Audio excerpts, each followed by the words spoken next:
दिल्ली में एक दिन में कोरोना के 1042 नए मरीज सामने आए। दिल्ली में 24 घंटे में कोरोना के 1042 नए मामले सामने आए, जबकि 2 लोगों की कोरोना की वजह से मौत हो गई। फिलहाल दिल्ली में कोरोना के 3253 एक्टिव मरीज हैं। बिहार के मुख्यमंत्री नीतीश कुमार पटना में राबड़ी देवी के घर पर हुई इफ्तार की दावत में शामिल हुए। इस बीच शाहनवाज हुसैन और चिराग पासवान ने भी इफ्तार पार्टी में शिरकत की। हमने न्योता जो है सभी लोगों को दिया, चाहे भाजपा के हों। मुंबई पुलिस ने सांसद नवनीत राणा और उनके विधायक पति रवि राणा को नोटिस जारी किया। नोटिस जारी कर दोनों को कानून व्यवस्था बाधित न करने के लिए कहा गया। रवि राणा ने सीएम उद्धव ठाकरे के आवास मातोश्री के बाहर आज हनुमान चालीसा के पाठ करने का ऐलान किया था। इजराइल के यरूशलेम में मौजूद अल अक्सा मस्जिद में एक बार फिर हिंसा भड़क गई। बताया गया कि इजरायली पुलिस के जवानों ने हिंसा की आशंका को देखते हुए मस्जिद को घेर लिया, जिसकी जानकारी मिलने पर मस्जिद के अंदर बड़ी संख्या में मौजूद फिलिस्तीनियों ने उन पर पथराव शुरू कर दिया। यही नहीं, चेहरे पर मास्क लगाए इन लोगों ने गेट के बाहर खड़े जवानों को रोकने के लिए पटाखे भी छोड़े।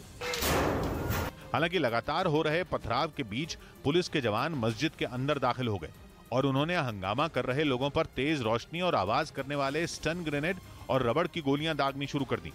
इसके बाद तो मस्जिद का पूरा परिसर किसी जंग का मैदान जैसा नजर आने लगा और काफी देर तक वहां धमाकों की आवाज गूंजती रही।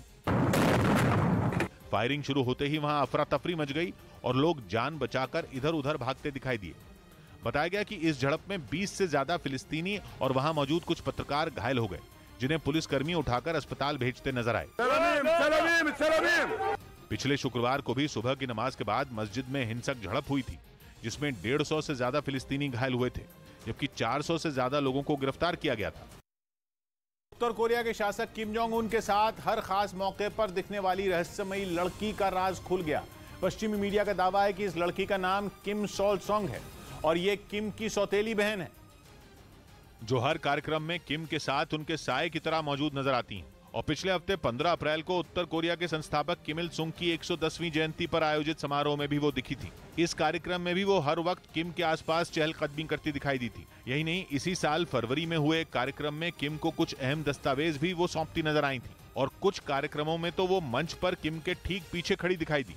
आंखों में चश्मा पहने नजर आने वाली इस लड़की के हाथों में अक्सर एक बड़ा बैग भी रहता है, जिसको लेकर दावा है कि उसमें दवाओं समेत और सभी जरूरी सामान मौजूद रहता है, जिसकी किम को किसी भी इमरजेंसी में जरूरत पड़ सकती है। हालांकि अब तक इस बात का पता नहीं चल पाया है कि किम ने उन्हें क्या जिम्मेदारी सौंपी है, लेकिन दावा किया जाता है कि किम के साथ हमेशा 4 से 5 लोग मौजूद रहते हैं, जो उनके निजी और सत्ता से जुड़े सभी काम देखते हैं। ऐसे में कयास लगाए जा रहे हैं कि ये रहस्यमयी लड़की उनकी निजी सचिव हो सकती है। और अगर पश्चिमी मीडिया का ये दावा सही है कि ये रहस्यमयी लड़की किम की सौतेली बहन किम सोल सोंग है, तो उनके पास उत्तर कोरिया के शासकों के साथ काम करने का अच्छा खासा अनुभव भी है, क्योंकि वो 2011 में अपने पिता और उत्तर कोरिया के पूर्व शासक किम जोंग इल की मौत से पहले उनके साथ भी इवेंट डायरेक्टर का काम कर चुकी हैं। और इस पद पर रहने के दौरान उनके पास किम जोंग इल का कार्यक्रम तय करना, उनकी सुरक्षा देखना, उनके कार्यक्रमों के लिए जरूरी प्रोटोकॉल तय करने का जिम्मा था।